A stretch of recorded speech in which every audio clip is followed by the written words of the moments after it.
سلاف ایوار باش شب باش شبانو پشتی شر دجوار یه لحلبه کمکوژی لهمبر کردان و دولت ترکیه تیده باوی که وکری جیه گرت بشکری داره و بریا دمکیه شامه وان شتیل شامه آنها ارتش شامه به جسارت کج دولت ترکیه گرتیه جوی سرکفتنا سخته آنها بری خدانه در حفره بری خدانه روجاوی کردستانه آرمانجا کیوانه ایشو امی آرمانجا ارتشا سوریه نقاش بکن آرمانجا دولت ترکیه نقاش بکن میوان من هنه لکولینار یعقوب گونش و حوالی من رونی روحا بمرانه و هر دو جی بخیر آدم بخیر دار سر چعبا بخیر دار نها ایرو اف دو سی روژن به تایبەتی لە ئەنیا دێر حەفرێ بۆمبەباران هەنە هەم درۆنên دەولەتە تورکیە ji dêrê zorêva Reqayê Tebqayê ve dêr hefrê ez ê li ser nexşê nîşan bidim nîşanê hevala bidim ka tam kudrê cih digre aliyê stratejîkî man hereman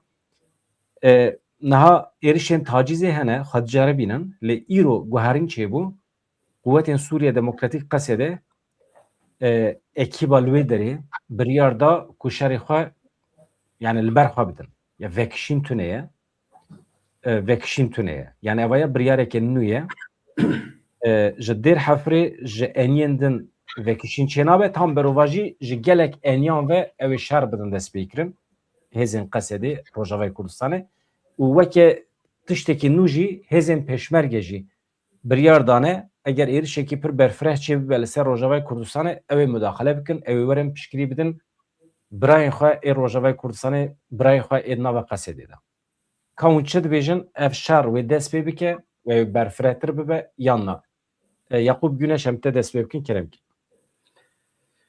Ya vallahi şu an ha çen ro beri da ji brastiş de mesela Halep'e da ev me hemyacı em ser axibin me qise jî kir yani kesên ku him herem him rewşa dewleta Tirk him ya HTŞ jin mêjva da teqîb dikir zanibû ku vana du ceribandinekî ye tişta ku destên Kurda da çi heye li Halep'e noktaya herî zayıf bi ceribandekî bi dixwast biceribînin ji Helepê dest pê bikin. Eger ku Helep bi gorê dilê wan bi awayekî çareserî bibe, kevşeyî ku wana cepheyê xwe yên şer hinek din zêde bike, ne ku HTŞ tenê. Ji ber ku dewleta Tirk ji mêjva da qirara xwe dabû, biryara xwe jî dabû, pir net û eşkera jî gotibû. Gotibû eger ku Kurd li ku dera dunê dibe bila bibe, ne tenê li Rojava. Li ku dera dunê dibe bila bibe, eger bibe xwediyê statûyekî, eger ku nasnameyekî wan li ku dera dunê dibe bila bibe, were naskirin û em ê müdaxeleyên wî tiştê bikin.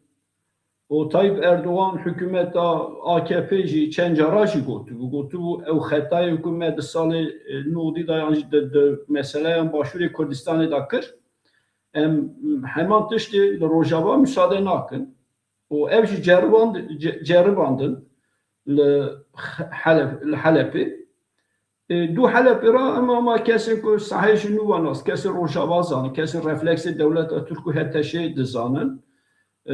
Kevşev ku vana bi armancekî din hinek din şer berfireh bikin û destên Qesedê, qewetan Qesedê biçûk bikin, bînin bi gorê xwe dîzayn bikin. Ana heşerên ku hemû tê dayîn di vî çerçevê de lazim e ku meriv bigire dest. Ya din jî meseleyekî din jî heye, yani bi vîya da girêda belkî em ê werin ser mesela Rojava û ya Îranê. Lê anha kevşeyê ku dewleta Tirk bi biryar bi HTŞ ra îşxwe ez texmîn dikim ji vir şûn da meriv idî wek navê HTŞ bi kar anîn jî pir zêde manaya xwe divê pêvajoyanê da divê demanê da nine.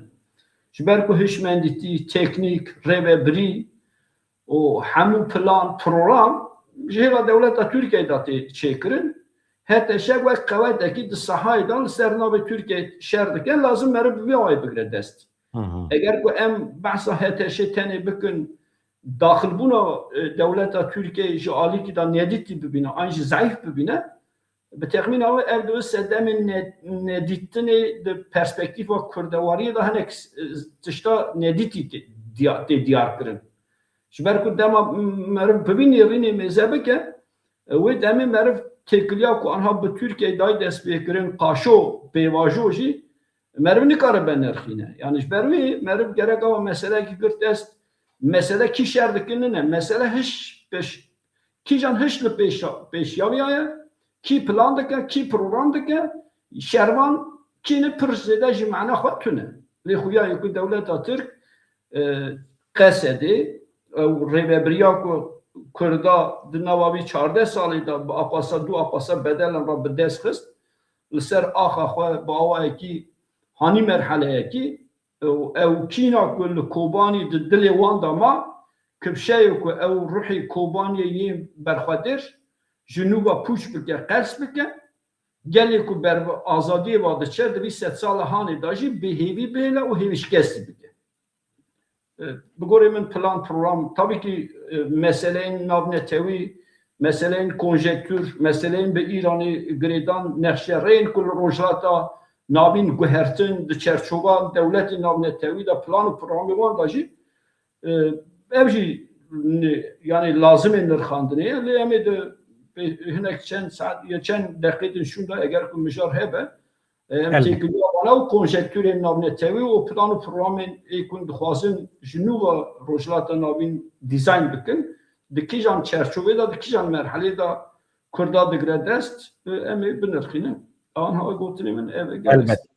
Ronî berê ku ez xaftinê bidim te anha peyamên ku ji hevalê me Rojavayê Kurdistanê tên ji me re beyan dikin ku di van keliyan de hêzên Şamê û dewleta Tirkiye derdora bendava tişrînê didin ber bombeyan wan jî ji xwe re eniyekî şer vekiriye ne tenê bendava tişrînê ew rast rast bombe davêjin deverê ku ji xwe re pîlan kirine beriya niha lê em dizanin anha li Raqayê ew jî heye qedexeya derketina derve hatiye îlan kirin ji aliyê Qesedê ve elbet ji bo ku ew çeteyên ku dikarin li gorî xwe êriş bikin maqsed hebûna gel bi kar neynin qedexeya derketina derve heye bi vî şeklî kerem keronê anha hevan şek ji we re bêjim dema ku mîvanê me daxifin ez hema dikevin navberên nûçeyên deqeyên dawî ji we re deqe bi deqe radgîhînim qet merex nekin anha çavê goyê me li ser Rojavayê Kurdistanê ye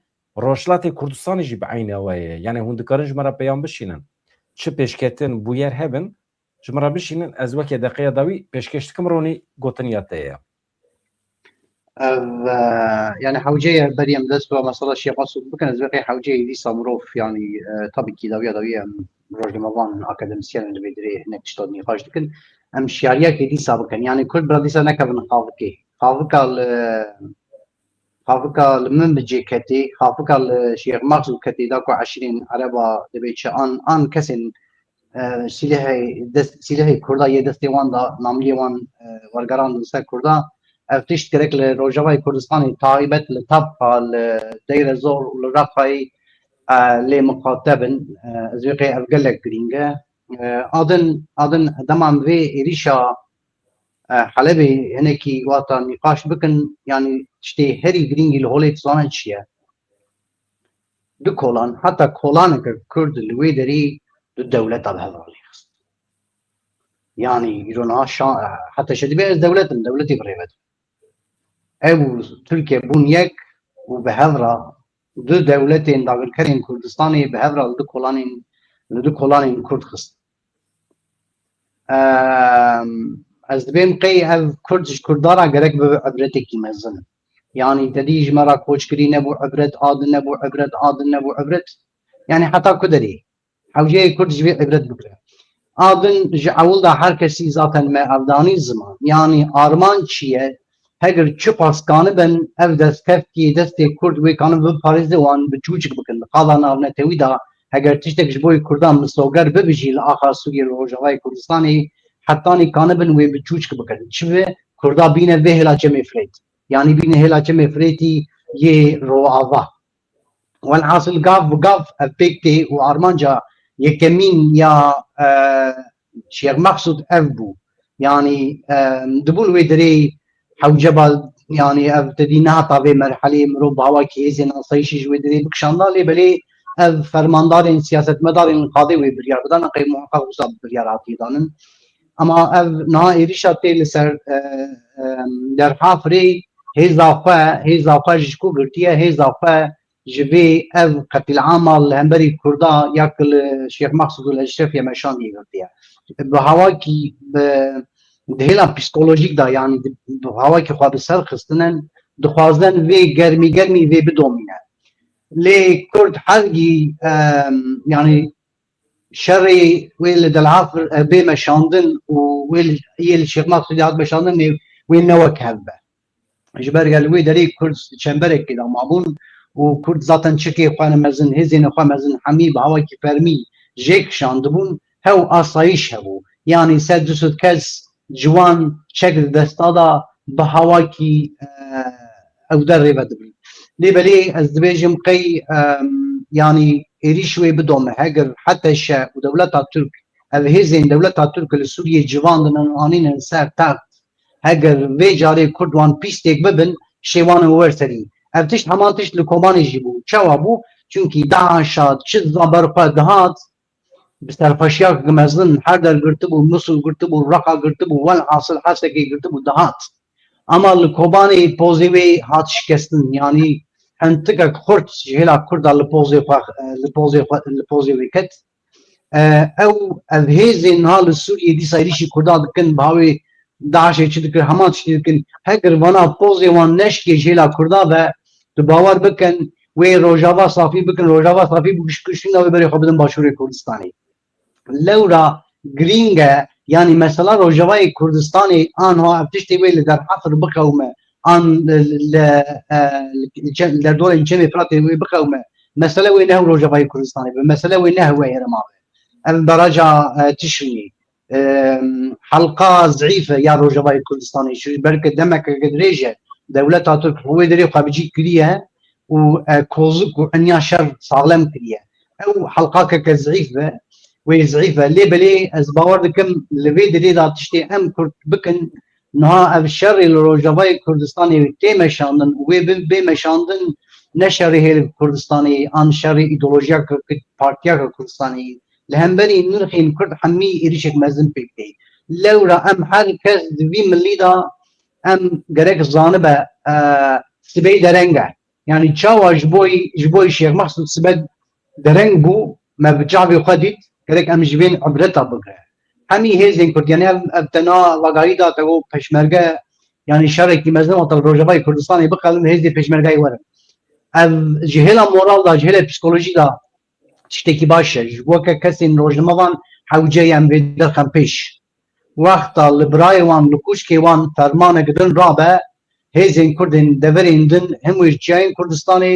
him wê ji Başûrên Kurdistanê û pêwîst be wê ji Şengalê û pêwîst be wê ji Rojhilatên Kurdistanê kûç û birayên Kurd wê li gaziya wan were ev gerek em bikin dibe çi motivasyona me ev ve û em gelê Kurd vî hawî li ser niga bêlin û heman demê jî hêrsik mezin heye di her Kurdî da hêrsik mezin heye tiştê li Şêx Mexsûd bû Kurd gerek vê hêrsa xwe jî teze bigire ev hêrs gerek teze bê girtin yanî roj îro ne roja ne em kesî rexne bikin û ne wa bikin ama roj îro ne roja jî em xeyala bifroşin hev em fantaziya bifroşin hev em qala dibe çe gerdûnekeke bê sînor û nizanim dibe çe neolîtik û zilamên dema nêçîrvan bûn em nerin wê demê roj îro ne wa roja jî roj îro roja parastina gelê Kurd e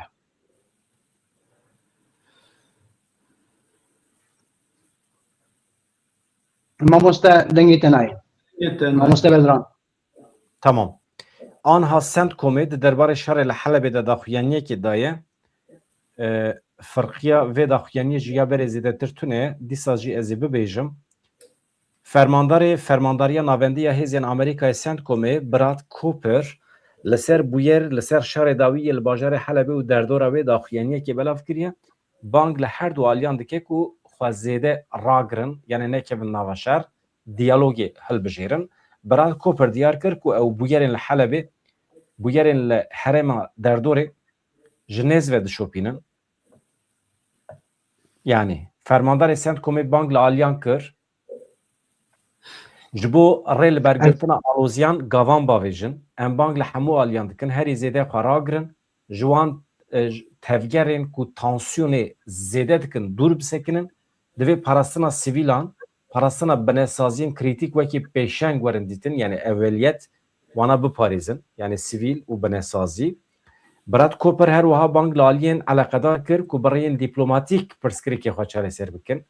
Em banga xwe ya ji bo hemû aliyên eleqedar dubare dikin da ku bi niyetekî baş li ser masaya danûstandinan û vegerin ser müzakerê beriya diyalogê li pê çareseriyekê dîplomatîkî ya mayînde bigerin wekî ku min berê jî gotibû Sûriyeyeke ku di nava xwe de û li gel cîranên xwe di nava aştiyê de be dikare bibe sedema rojhilateke navîn a bi aramtir û dewlemendtir şîretan li me dike hevanna parastina aştî aramiya li herêmê berjewendiya hevbeş ya Amerîkayê û ya Sûriyeyê dibêje Cooper.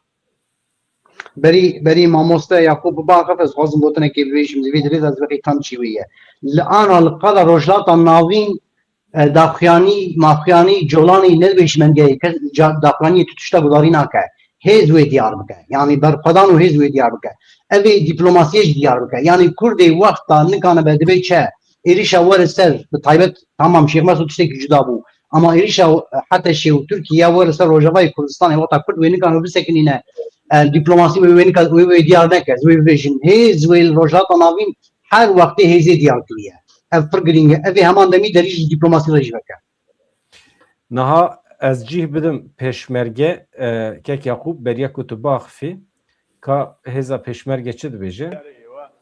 لعنش تابع آگان انتان بدینی داعش سر پیسا کسی لشرفانان کرد لحلب او داعش بو بزانی حتى يستشتيوانية نم بيستو أجد بيويس كاتسن نقد حرزوريج عملا سنك أخلقك همو دلي أكري بو أو خشكو بريانا كلوي بنا حق تعدان لأكري وأنفال أكرين سنك يشتاني بريني براي يزيدي كان من صارج نبونا براسي كبران وأنفال كران عائلة كان بران أو تجاري كيتر لبداية أم صاري 2026 سيبارو سوار باركرا وجاري كتير هاتن كرديان أنفال كرده ولا قركي الشيخ مقصود لحلب. Mesele bi vî şekliye ev zbartkim peşmergên girêda yenekene û Musaf hem kiriye yani. Yani Fıknake dohmu videoyekî peşmergeyekî temaşe kiriye yani acayip bi bandor biye yani weke ta kesî bejî şahsî bejî dixwaze here Rojavayê Kurdistanê piştgirî bide wanî însanan. Mana peşmerge tune et bêje. Ew ciyê ku li Rojavayê Kurdistanê êrişê ser birayê me bikin hebûna me ya li Başûrê Kurdistanê wisa rawestîn temaşekirin dibe nekarî be. Ya rast na bêguman lazekî berê kekronî jî got na em li Norveçê li welatên Skandinavyayê najîn em di rojhilata navîn da di nava çar dewletên xûnxwar û li ser tunebûna me da hatî avakirin da dijî. Divê derê da hemû dewlet, hemû partî, hemû kes pirsgirêkên xwe bi rêya diyalogê bi rêya aliyekî medenî çareser nakin. Bi qewetê çareser dikin. Tu gerek xwedî qewet bî. Lê divir da em mesele dikin ku yani Kurd her çi xwast dibe bi qewet jî lê Kurd edaletekî wî heye, esaletekî wî heye. Mesela em li Başûrê Kurdistanê mêze bikin, li Rojava mêze bikin, wek numune dihef destketiyên pir piçûk bijî lê gelên di nava xwe da di nava wan da dijî bi aramî dikarin xwe îfade bikin, nasnameya xwe bînin ziman. Lê ez di histê peşmergeyê da bi rastî jî ki meriv xewnî Ahmedê Xanê dibînin. Na meriv demek berê beriya ku program dest pê bike Mevronî ra jî qise kir na dem konjektür pir bi lez dimeşe. Carna şûndamayîn di demek kritik da şûndamayîn dibis berdêla 20 sala 30 sala. Na em me 7 sala borî da masaya ku ji bona statûya rojhilata navîn hat avakirin em di wî masê da tune bû hemû mase bi gorên berjewendiyên devletên dagirkerên Kurdistan hat dizayn kirin.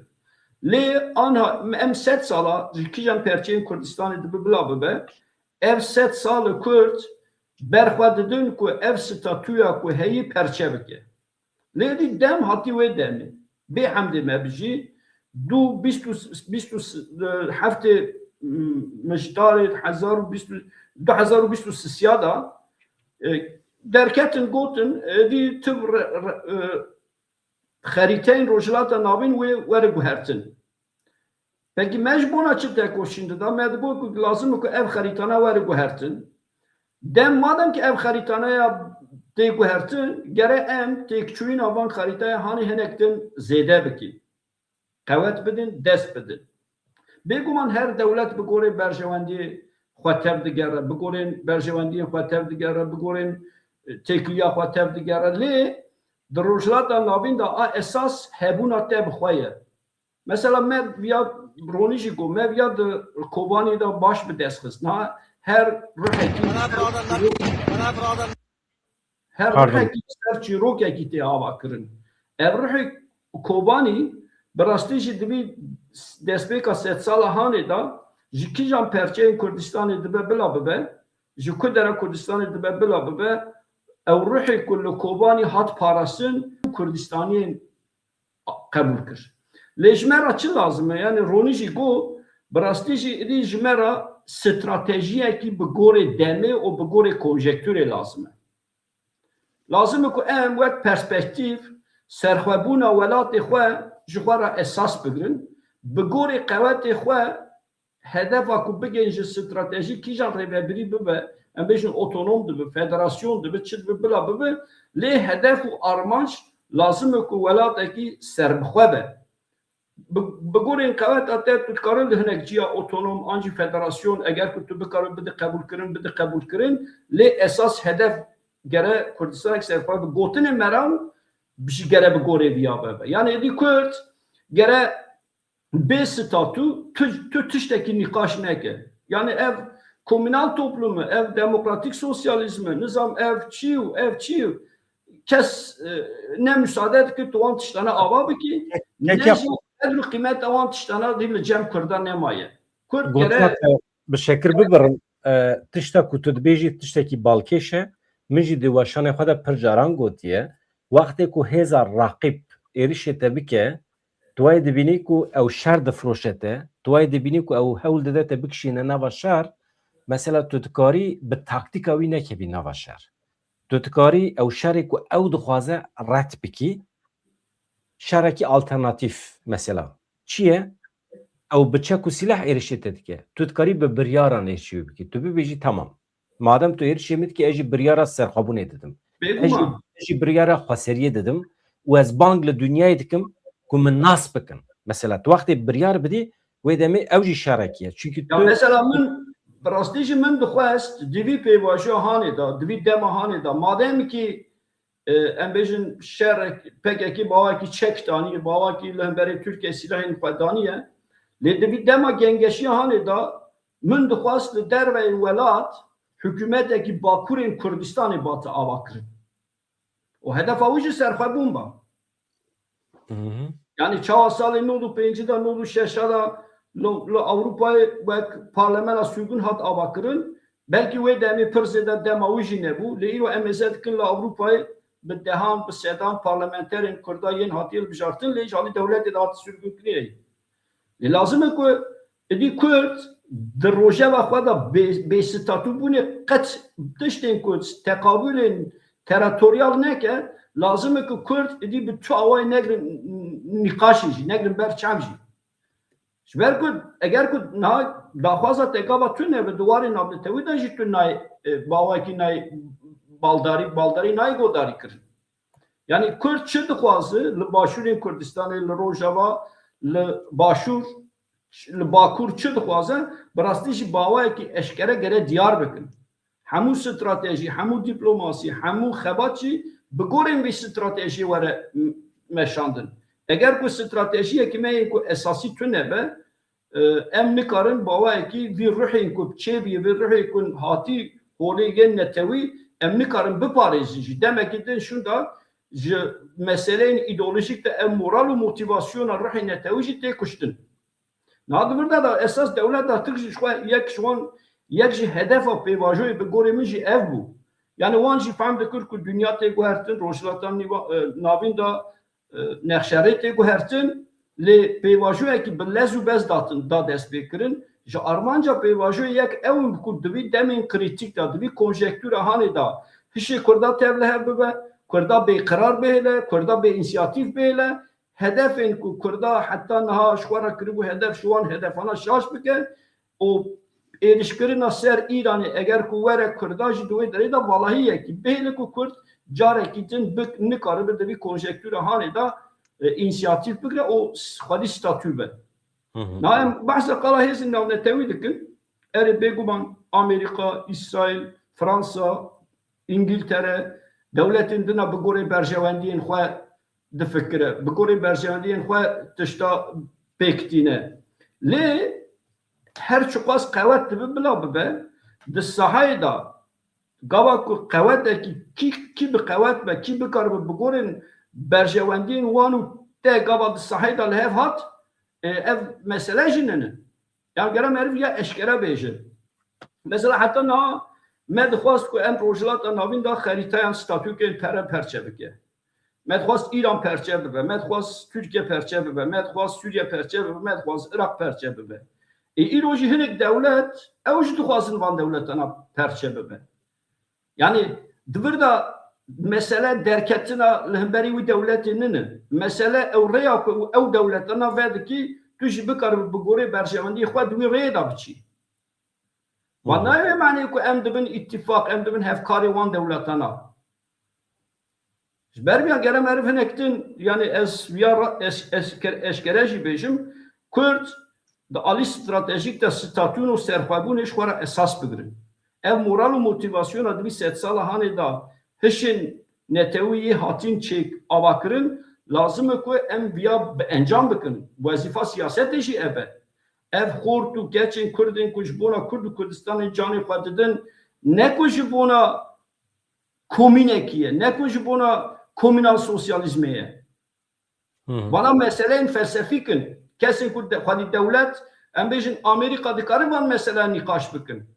İngiltere dikare van mesela nîqaş bikin. Belçîka dikare van mesela nîqaş bikin. Ji ber ku ew di navan dewletê xwe da meseleyên devletbûnê heta dawî jiyan zirarên dewletê çi viya dîyin. Tunebûn hene hebûn û tunebûna dewletê nîqaşekî alîkî felsefîk e.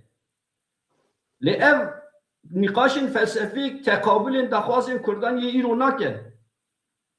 Lazim e ku Kurd jî dî daxwazên xwe yên tiştê xwe yên fikrî jî ji nû ve berçavara derbas bike. Bi gorê min jî divê demê da erê em kî ket dayê, kî emek dayê, kî ji bona welat canê xwe de em ya baş dizanin. Gotina me ji wan qehremanên ji bona ku Kurd û Kurdistanê canê xwe daye, tu jare ji wan re nîne. Lê di vê pêvajoya hanê da, di vê pêvajoyanê, di vê dema hanê da gerek Kurd alî hişmendîtiyê da jî hedef kipşe bibe. Demek ku hiş tev li hev bibe û hedef nediyar be, demek ki şun da ev moral û motivasyon jî bawaşkî tê çilmisandin. Yani ê ku niha melpeya dikire belkî alî fikrî da fikr û ramanê me nine, zalimbûna û hovîtiya dijmin e.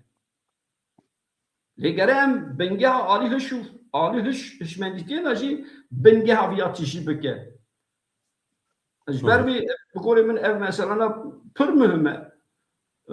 Em ê werin ser rojhilat da jî em ê wê arê da jî eger hûn bipirsin fikrê me hebe em ê bêjin. Fikrê we gelek nûçe jî hene. Niha artêşa Sûriyê derketiye holê ji xwe hemî rêveçûna xwe, şerê xwe, deverê ku êriş dike bi talîmatên mîtê bi rêva diçe. İstixbarata Tirkiye cîh mekan nîşanê wan dide. Ve ya hemî derketiye holê. Aniha jî ciwanên Kurd ên li Bakurê Kurdistanê li bajarên Tirkiye ketine nava hereketê. Gelek dever hatine şewtandin. Dîmen jî ez ê nîşan bidim paşê di nava bernameyê de. Ji Rojhilatê Kurdistanê jî dîmenê pir bi êş hene, bi sedan cenaze li erdê ne malbat diçin cenazeyê xwe hildibijêrin. Yani di derbarê şer da vê gavê tenê bombardıman hene qesede bawekî aktif hê neketiye nava hereketê. Di saetên pêşme de di deqeyên pêşme de dibe ku em bibîsin. Vaya lê ez vê dikarim bi hevala re parve bikim deqekî.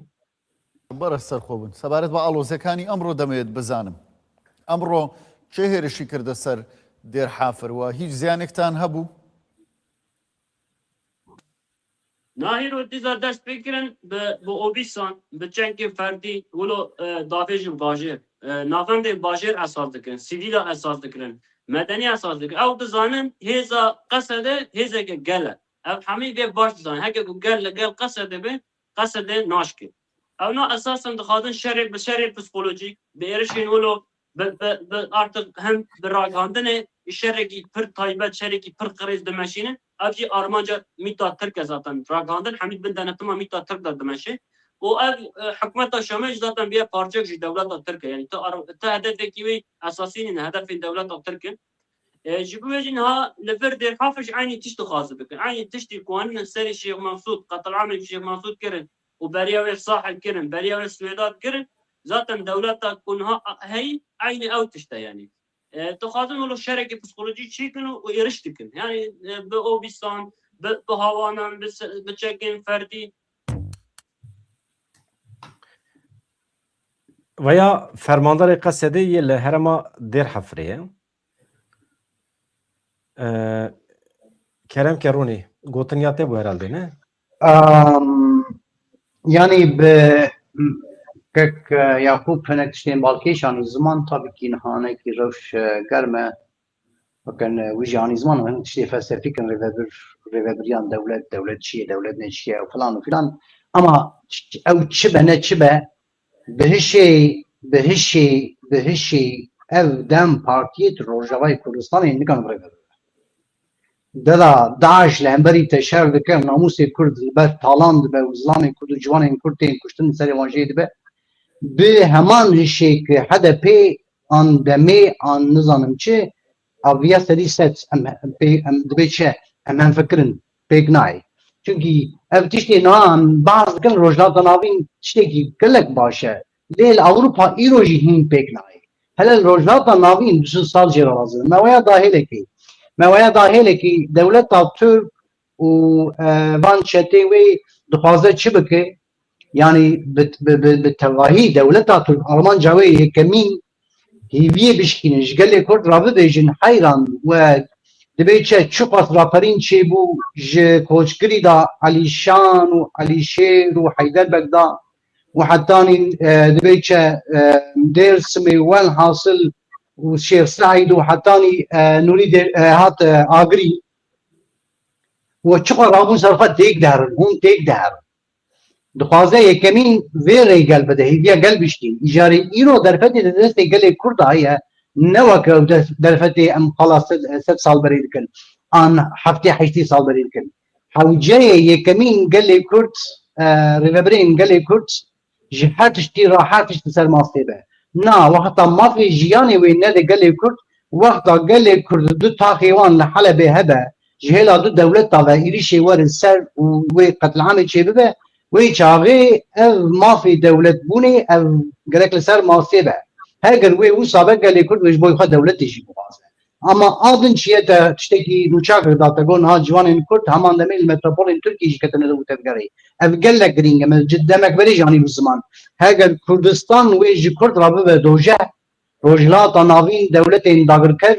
wê gerek hewce be ew jî bibe doje na hew Kurdistanê bibe doje û qetilhamên serê gelê Kurd wê çê bibe li Şamê û li Baxdayê û li Tehranê û li Ankarê jî bira dibe çi kêfxweşî hebe na tiştekî wisa wê nîn be hewce be wê nîn be Kurdê bi xîret wê vê qebûl nake wê heman derê ji wan re jî bike doje na kuşk birayê min hûn ê li Şêx Mexsûd Dewle Eşrefî bi destên wan qirêjên ji Misrê hatine û her wiha ji çeperên Asya navîn hatine jinê Kurd nikan di xewnê xwe da jî bibîne da dihêlin porên jinê Kurd û serê wan dîwara dixe na heyran ez ê Şamê û Baxday û Ankarê û Stenbolê ji wan re bikim doje ez kanim çi bikim ez kanim qirşekî bişemtînim ez ê qirşekî bikim ez ê qirşekî bikim dema İbrahim Xelîl avîtin ji agirdan Nemrûdan tedî çîrok me û fal rohaliya heye em dibêjin gumok dilopek av devê wê da bû û bilez bi wî çiyayê Nemrûda hilpekiya xelkê gel jê sewal kir got heyran çi ye hewara te ye got me we nebîstiye İbrahim avîtiye ji avê da ez ji agir da ê tu kiçer bike got min jî avkirî devê xwe ez kerima avê lê girkim peyên kenya got heyran dilopek av got ev şewatê mezin ev ji destê min tê got ev ji destê min tê ez kanim hew xwesla av bikim qirşek jî bikanibe wê bişewtîne wê wê qirşî jî bişewtîne wexta heger Kurdistan wê ji gelê Kurd re jinê Kurd re ji zarokê Kurd re bibe dojeh mala te parestgeha te ye ji wê ji te re bibe dojeh bi sê ahedê wehed be gerek hemî deverên dagirkera ciwanên Kurd ji wan re bikin dojeh tîkanibe qirşek be kevvirek be û dawiya dawiyê jî armanc her ciwanê Kurd berî wî gerek li Rojavayê Kurdistanê be ha wexta berî wî Rojavayê Kurdistanê be rêvebirûn fermandarên Rojavayê Kurdistanê jî wê bixewin xeyala jî war ciwanana bira birêve nebin ew ciwan wê herin ji bo parastina niştiman parastina netewa Kurd gerek bixewin xeyala re jî ciwanana şervan gerek şerê xwe zanir bike rojnamava wê rojnamavantiya xwe bike siyasetmedar wê siyaseta xwe bike fermandar wê fermandartiya xwe bike wana hemî wexta bi hev re nebe ez herim şer bikim ji çi ye hinekê ba mikin wê gel zîlanlaş na Kurd bira nebin zîlan bira Kurd bimîne ji bo jiyanê bimîne zane be şervan be bi hev re be hev du bigire xûçkû bira datan bi qewmê xwe biparêzin axa xwe biparêzin bira Kurd êdî nebin zîlan bira Kurd nebin zîlan bira Kurd bibin mazlûm kobanê bibin general bira Kurd bibin general nebin zîlan armanc ev e armanc hewceyê ev e ev e ez kanim wana bibêjim Aniha Netewîyek wî jî ketiye dewrê ev êşa li Helebê bala pir însanan kişandiye me got yeketî Ewropayê 6 milyar pere daye hikûmeta Şamê van çeteyan ji wan hinekî hêz û quwet girt cesaret girt lê em ji bîr nekin di nava yeketiya Parlamentoya Ewropayê de di nava Parlamentoya Ewropayê de wekîlên hin dewletên yeketiya Ewropayê piştgiriyekê tam didin milletê Kurd yani divê em wisa xwe bê hêz jî nîşan nedin hêz û quweta me li Ewropayê heye lê di asta dewletan de mixabin aniha Sûriye ji ber ku dewlet e ji ber ku xwedî paytext e wan muxatab digirin Netewîyek wî di derbarê bêrêziya li hember cenazeyê şervanekê Kurd ya ji aliyê eskerên artêşa Sûriye ve xemgîniya xwe ya kûranî ziman daxwaza lêpirsînekê acîl kir bang li Şamê û Qesedê kir ji bo çareserkirina pirsgirêkan li dora masê werin cemhev ez dibêjim qey nizanim kek Yaqûb derenge gelo yani piştî vê saetê ev banga Netewîyek bî dikare were cî Qesedê mümkün e here Şamê çima Şam nayê qamişlo mesela were efûyekî bixwaze were hesab bide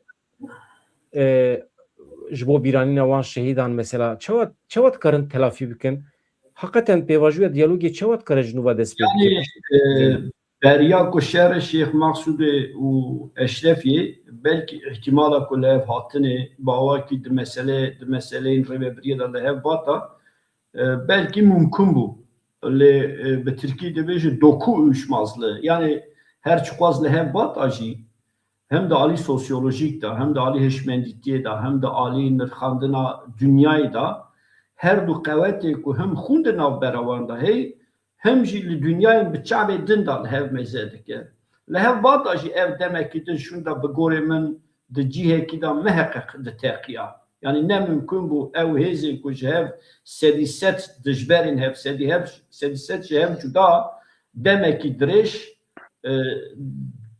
dirêj bi aramî an jî bi aşitî bi hev re bimeşe ev ne mümkün e ev çima ne mümkün ji ber ku di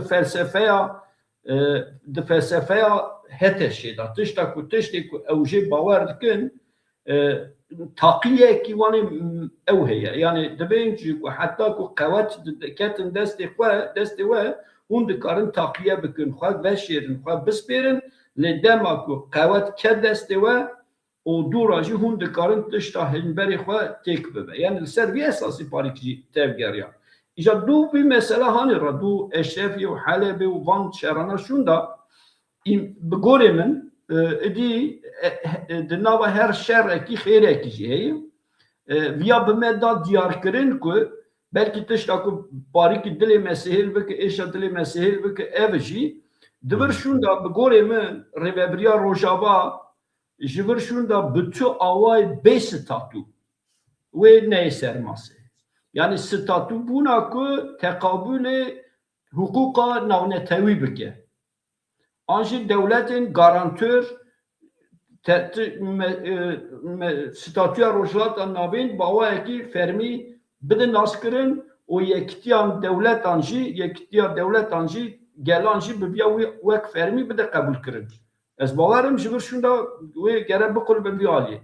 Naya din jî planekî bi gorê min jî tê meşandin Kurda heta ji destê wan were di heremekî piçûk li Rojhilatê Kurdistanê yani Rojhilatê Rojava Rojhilatê Sûriyeyê yani dibêjin a Firatê yani Rojhilatê Firatê bi heremekî piçûk û bi statûyekî wek teqabûlê şaredariyê bike lê hemû dorpêçkirî bidin qebûl kirin. Wek Çînga jî bixwaze bikarin wî dorpêç bikin bixitimîne û ji holê jî rake.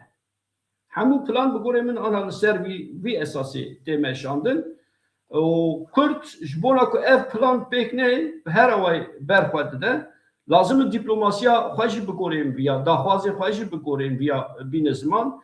Mesela heta niha di demên krîtîk da bi rastî jî mesela Rojava digot nêzîkên 100,000 leşker hey 100,000 qewet hey me gişta jî li ber çavê xwe dît belkî bi dehan tiran Amerîkayê bawayekî alîkarî da qesedê em zanin qesede we yekpare jî nene ji em belkî sedî nêzîkî 40-45 wî ji eşîrên Ereba jî pêktê tabii di demên wiha krîtîk da eşîrên Dêra Zor Reqayê li ser kîjan refleksê tev digere tişta ku em li Helebên di mehla Eşrefiyê dan jiya wekû jî dizanin di wê mehlê da jî kesên ku bi qesedê ra tev digeriya eşîra bagara li wê derê jî bi Kurdan ra dîsa xayintiyekî mezin kir tişta ciyê ku wan diparastin silahê xwe vegerandin şervanên Kurd û em zanin ku dewleta Türk ji hingî ev pêvajoya hanê dest pê kirî eşîrên Ereba yê li Dêra Zor û yê li Raqayê xebatekî dîplomasî û xebatekî îqnakirinekî bêhempa dimeşîne. Hemû îstîbarata Tirkiye di nava wan eşîra da hero bi wan ra dide distîne ji ber ku wan bide îqnakirin. Ev dema ku krîtîk were vana bi çawayê tev digere çiqwa bi Kurdan re wê bidome nedome ya bi rastî jî tiştekî nediyar meheqer kesên ku di saheyê da berpirsiyarên Rojava ya digirin berçev hedê me nene em di vî warî da rê û rêbaza rabê wan bikin lê ez bawerim wê hinekî bi hişyarî tev bigere ev hat diyarkirin ku parastina Rojava tenê barekî ku gelê Rojava bigire ser milê xwe ew bara tenê nene. Ev bar gere hemû perçeyên Kurdistanê bigire ser milê xwe ya din jî ev konjektûra ku tê meşandin tu rêxistinekî Kurd, tu partiyekî Kurd, tu ordiyekî Kurd bi tena serê xwe nikare ji bin vî barê derkeve. Em ê ya dest bidin hev kiş bi hev ra ji bin vî barê bi awayekî serfirazî derkevin ya em ê carekî din di vî sed salê da di rûpelên dîrokê da wek wendayî were xuya kir. Ji ber vîya ev demparîkî yani pir giring û mühim e.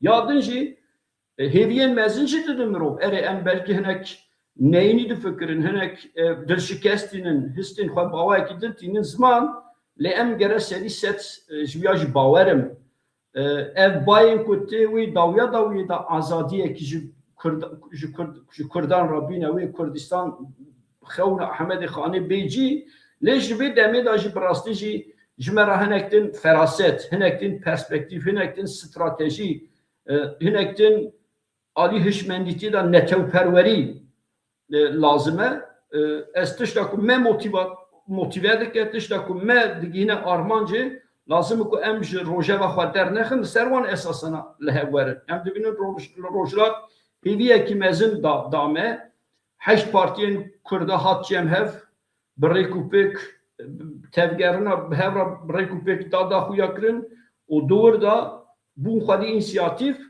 ev baweriyekî hêviyekî mezin dame. Em bikaribin di navbera Rojava û Başûr da di navbera Bakur û Rojava da navbera Bakur û Başûr da em bikaribin pireyên diplomasiyê alî leşkerî da alî çandî da alî diplomasî da bigînin hev û wana jî ser dünyayê ser navên Kurda bikaribin di vî gengeşîhanê da diplomasiyekî baş bimeşîne baş îzah bike ez bawerim em pir jî hêvîşkestî nebin di vî demehanê da. Di alî şer da meseleyan Kurda tune bi rastî jî yani Kurd bi her awayê şer dike bi her awayê berxwe dide.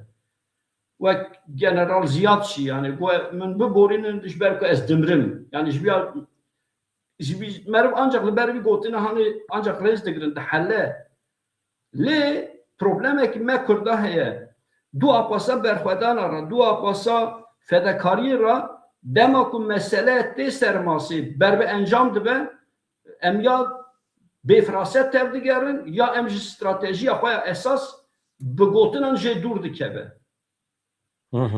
Ya ez canım mala teva. Ez hevaleme rojnameger fam nakim ya. Hakikaten ez fam nakim. İlham Ahmed dibêje şertê bingehîn ê diyalogê êriş rawestin. Yani em amade ne bi Şamê dest bi diyalogan bikin me temame dersa xwe girtiye tenê bes êriş rawestin hema temame. Mesela ji manşetê me re wisa fehm dike. Halbuki naveroka hevpeyvînê ne wisa ye.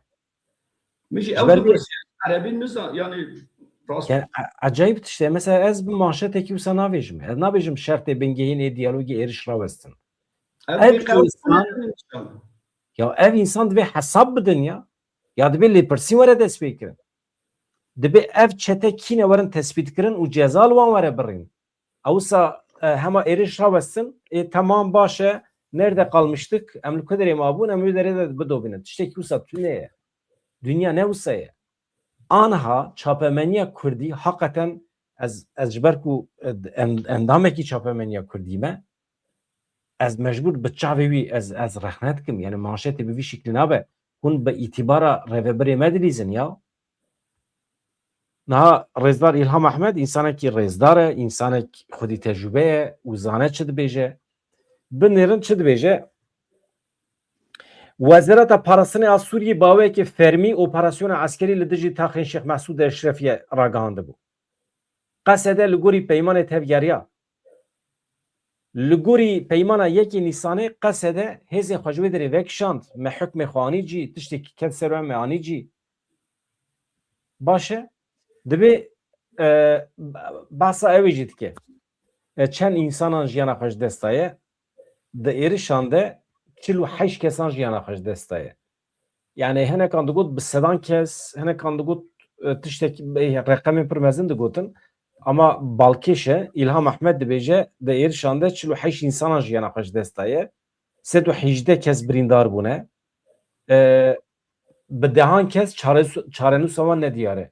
Çawa bi dehan kes? Em tenê dizanin 300 kes hene birine û wendan e mesela. Yani nizanim ez ji van gelo ev agahî rastin hakikaten.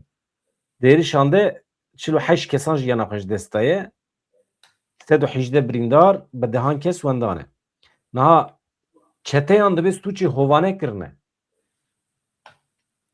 Ev Daişî ne. Ev komên girêdayî dewleta Tirkiye ne. Çeteyên biyanî ne. Wana hemî bûne yek hatine êrişê Şêx Mesûd Eşrefî kirine yani hikûmeta demkî a Şamê divê hesabê wana bide. İlham Ahmed wisa dibêje yek ji şertê rakirina cezayê Amerîkayê û biyanî li ser Sûriyê parastina pêkatiyan û dirxistina biyaniyan bû. Yani hikûmet heta niha berova jî wê kiriye. Êrişê Elewiya Durziya Xristiyanan kiriye. Êrişê Kurdan jî kir niha. Bang li hikûmeta Amerîkayê dike İlham Ahmed dibêje helwesta xwe ji bo hikûmeta demkî ya ku komkujiyan li dijî Kurdan pêkanî zelal bike. Cezayê li ser Şamê dibê te çima rakir? Ka kêmenete û qaşû bihatina parastin ama pêk neanî. İlham Ahmed dibêje bi diyalog û danûstandina dibe em nel dijî van em nel dijî diyalogê ne em nel dijî danûstandina ne lê dibe pêşî hem tişt werin kirin Kurdên Helebê Efrînê dibe bi şiklekî muheqeq werin parastina wan bikeve bin garantiyê welhasıl mesele ev e ya İlham Ahmed Ronî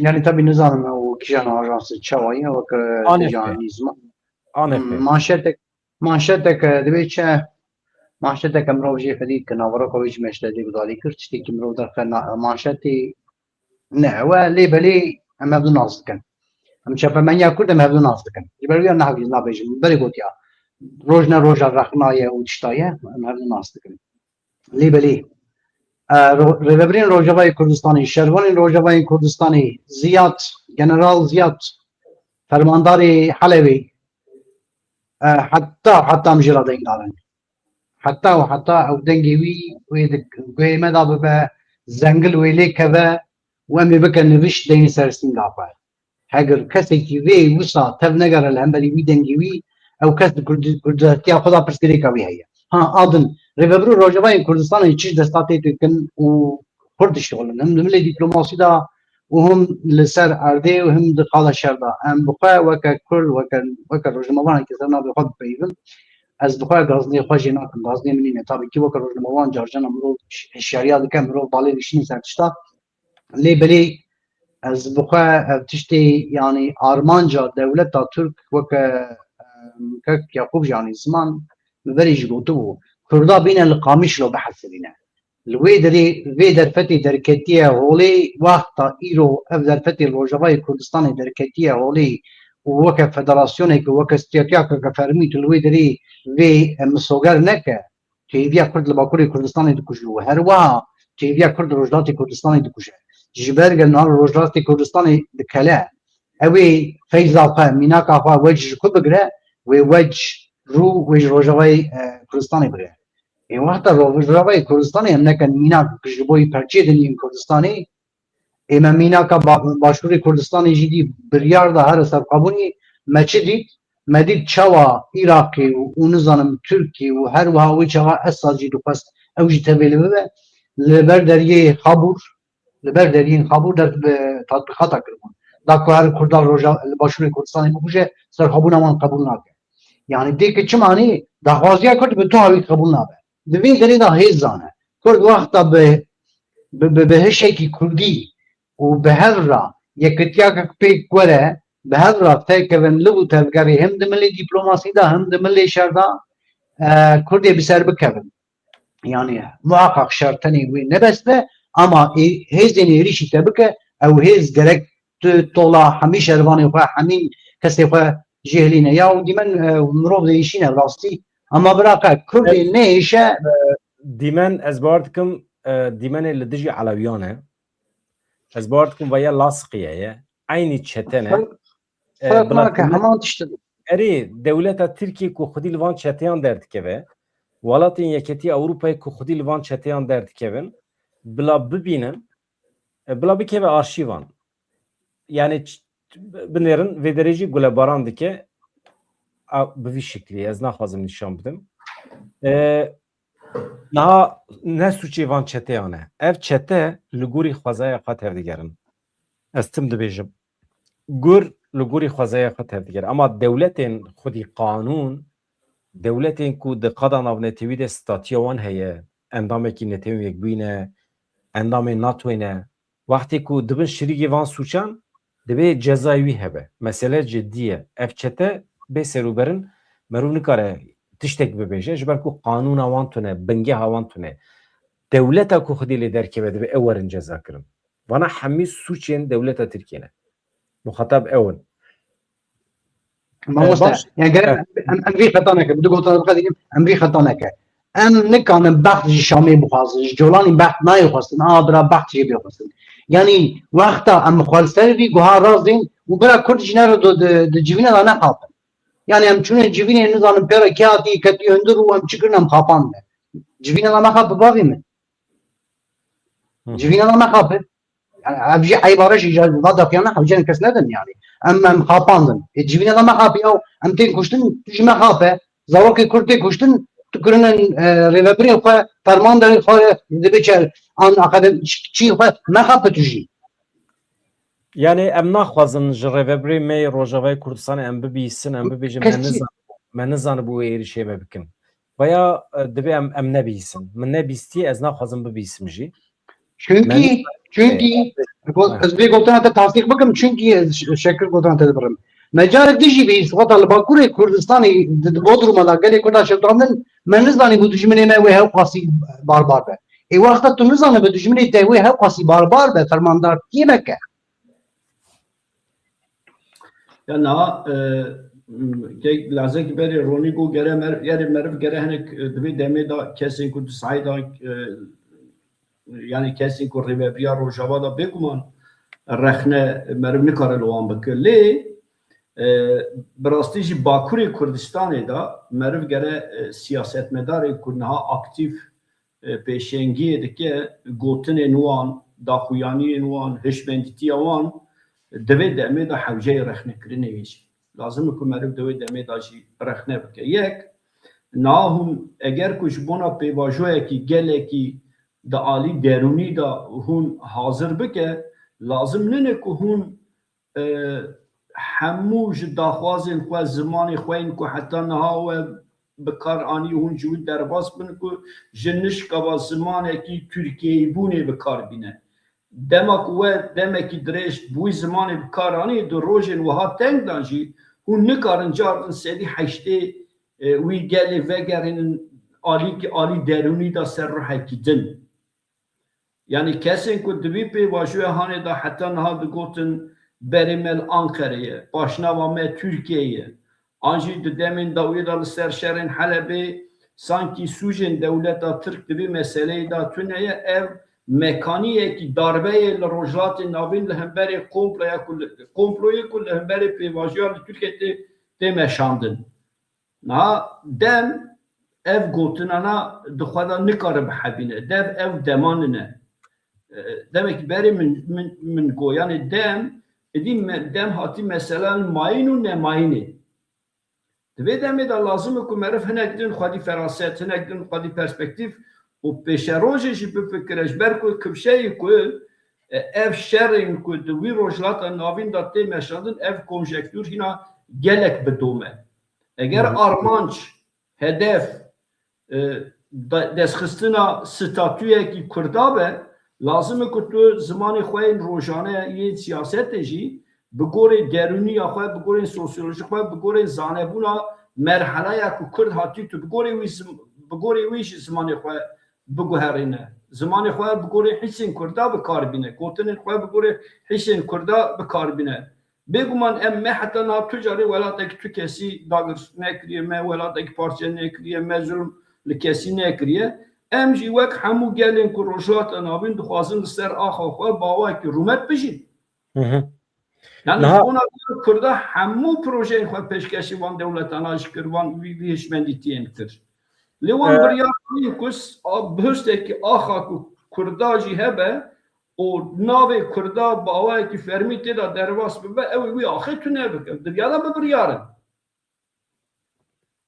Kurd yani dve demê da jî lazım ku meriv kesên ku siyaset edin meşîne birastî jî yên Bakur bi gorê min tam jî dve demê da ku hewceyên rexnekirinê ku li xwe var qilin û cardin ev yani hissiyeta gelên Kurd bikin berçavê xwe bi gorê wî siyasetê bimeşînin. Baş.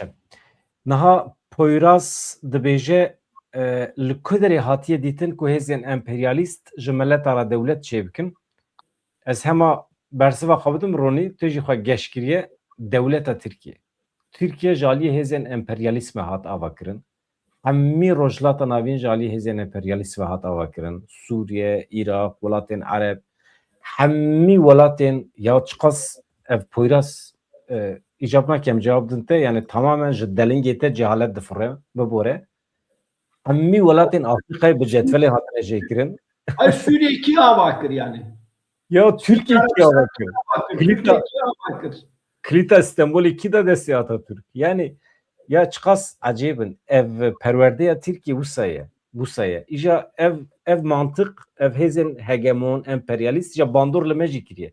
Em ji mektebi Türkiye'de diyorum bandor le mecike. Program apte da jî ya gotin ekî ji na ev mesele emperyalist tabii ki meseleyekî li ser vîya gelek nivîs gelek pirtû gelek zanyar jî li ser vî meseleyê sikiniye lê de esasê xwe da ji bona welatekî ji bona min ji bona me Kurda emperyal kiye emperyalist kiye lazım ku meriv baş bizanin. Bigore min Amerika, İngiltere, Fransa, İsrail bana devletin emperyalinin ji bona Kurd û Kurdistan. Ki welatê min dagir kiribe, ki ava min mi çıkandı be, ki welatê min zenginiyên welatê min yê bin erd û sen erdê wî min jê bêpar bêhile, ki mi bênav bêhile, bigorê min emperyal ew welatan e. Meriv gerek bi vî perspektîvê lê mizekê. İngiltere nati welatê min perçe nekirî. Îro dagir nekirî. Îro li rojava min nakuje. Ha van navê manê ku ez bibim leşkerên İngiltere, leşkerên İsrail an jî leşkerê Amerîkayê. Eger ku dema ku berjewendiyê min û wan di meseleyekî da gihîşt hev ez bi bigorê berjewendiyê xwe tevdigerim ew bigorê berjewendiyê xwe tevdigere. Van navê manê ku ez ji we re xulamiyê dikim an jî hevkarî wî me. Kerem Rastı. Yani dibi meruf dev jvan jargonan jeydi berde mesele em mecburun behezin hegemon ra behezin emperyal ra bikevna ve hevkariye kadera me meseleye mırnu mayna me meseleye. Ez yek minakekî bidim. Yani ronişî başsanî na dema devleta Osmaniya têk diçû İngiltere ji hemû welatan ra ji hemû kesan ra nûnerê xwe şandin, generalê xwe şandin. Ji Kurdaran jî ez texmîn dikim nêzîkî 12 general şandin, yan jî nûner şandin. Şan ji Kurdara Şeyx Mahmud Berzencî ra devleta Osmanî têk diçin her gel ji xwe re devlet ava dikin eger ku hûn jî bi gorên vî projeya ku em dimeşînin tev bigerin wê devleta we jî çêbe di sevrê da jî ev peyman da îmze kirin. Her welat bû xwedî devlet me çerkir me generalên ku İngiltere şan giş kuşt. Ha em her Mesela çi kuşt? mesela Ji Türkiye Şeyh herî na hem savadîn kuşt. Şeyh Mahmud Berzenci vî gotinê dibe. Yani dibe ew merkeza xelîfeta me dibin dagirkeriyê da ku destkirtina wê kesê heram û necîs e. Lê Tiştekî dijî hebû. Tiştekî dijî hebû. Şeyx Berzan jî Atatürk yani Cumhuriyeta neh hava dikir Subaya xweşan wê derê tu gel tev hevrak her Berzincî re peyv heber İngilîza şer bike. Em li pişta wanin got. Welhasıl şer lema dest pê kir heber İngilîza. Bêguman yek jî ew e yani. Ja ji ber wî yani îro ev statûya ku yekê min ez viya sedî rast dibêjim. Vî statûya ku li ser tunebûna Kurd û Kurdistanê hatî avakirin kîjan dewlet perçe bike ez alîkarê wî dewletê me. Navim leşkerê wî dewletê lê rêya ku ew ji bona min verdike ew rêya ji bona min jî gelek baş e yani. Çima xirab be yani.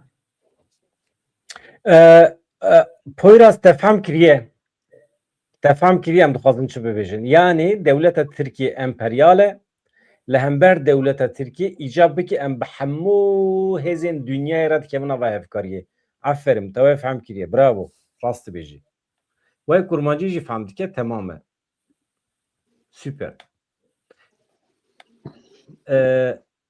Baş hevan saata me tijî bû gotinê wê dawî hebe em bigirin em xatir jî hevala bixwazin. Hevan spas dikim ji bo eleqa we xweş e me pir cî neda Rojhilatê Kurdistanê lê ez dibêjim qey lazim e merû demê pêş te pir cî bide. Kerem kirin gotinê xwe dawî bêjin. Pardon, fermoy. Daxwaziya min ji pêşengên Kurda, rija min ji pêşengên Kurda wek Kurdekî, wek Kurdistaniyekî me ji vî sed sala hanê da jî bêpar, bêstatû, bêperspektîv nehêlin hesabı biya emri tu kesin ku dvi demê da tu Kurdekî nikare bide. gotina dawiyê dibê çi şervanên Kurd yekin ha li ser niyê xwe ne gelê Kurd nirxên gelê Kurd parêzin hemî pîroz in. û her wiha siyasetmedarên Kurd yanî ez qala yekê di qala şer da dikim hemî pîroz in. û her wiha gerîla Amara û an jî fermandarê mezin generalê Helebê Ziyad Heleb hewceya ji me rabibe pîvanê dî. Ew hewceya bibe pîvan ew em xwestekan wan însanana wan kesana wan kesên pîroz bicî bînin. Çawa dibe çi da ku nehîşt ev qetilîamê li ber çavê xwe bibîne dibe çi fîşeka xwe dawiyê yanî çi dest hat kir û herî dawî canê xwe tê da û bang li gelê xwe kir ez lêborînê ji dixwazim bi xatirê we ji we re serkeftin. Ev ji bo me heman devê bangawazî ye. Welhasil hemî pîroz in û em divê dirê da hinek trol jî bila dev îşana berdin. Ji bo mîtê dişixulin diyar bi çi navî bi ne mesele ye. Divê dirê da rexnê me ne ji bo tu heleyê ji vê heleyê. Em hewakî weke kesên ewladên Kurd em dibêjin heyran. Ev êrîş ne li ser qedepeyê yenekî pekî PYD qesede ye. Ev êrîş li ser nirxê gelê Kurd e. Madem ki ev êrîş ser nirxê gelê Kurd e mecburî em jî divê helê da bipeyvin. Em jî lema divê helê da bipeyvin. Yana tu em ne kesê dedî xwakiriye bin sîwanan ol û îdeolojiyan. Em Elewînin, em Êzîdînin, em Sünnînin, em Kurdin. Em Ez bu xwe eser navê xwe. Fermo. ma em rengê Kurdistanê yani. Ez gelek spas dikim hevalna ji wara peyama wê pir xweş hene. Ez bawer dikim xeta me ya netewî ji aliyê gel ve hatiye hezkirin. Ji Rojavayê Kurdistanê gelek peyam hatin îro ji me re. Ez rêz û hirmetê xwe nîşanê we, keda we, tekoşîna we a pîroz nîşan dedim, hirmeta xwe nîşan dedim. Xwazî îmkanê me hebiya hemî rojnamegerê Kurd em batina cem hev me bi yek dengî xizmetê bikira ji we re ji milletê me re. Ama nabe îmkanê me tune ne. Ancak bi vî şeklî em dikarin. Hevano xatirê we silav rêz Kek Yaqûb. Ji vê derê hetanê Rojavayê Kurdistanê ji her xelkê Rojavayê Kurdistanê yên hat çepera danin û yên alî ji wan re dua dikin silav û rêzê xwe ji wan re dişînin. Em bi we re ne. Her hebin dem